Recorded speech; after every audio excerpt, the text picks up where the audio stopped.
ઉમરપાડાના ઉમરખાડી ગામ પાસે દારૂ ભરેલી ટ્રક પલટી।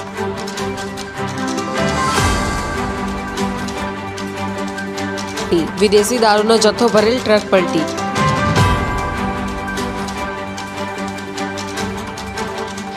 ઈંટોની આડમાં વિદેશી દારૂ લઈ જવામાં આવી રહ્યો હતો। ટ્રકમાં વિદેશી દારૂની બોટલો દેખાતા હાજર લોકોએ લૂંટ ચલાવી।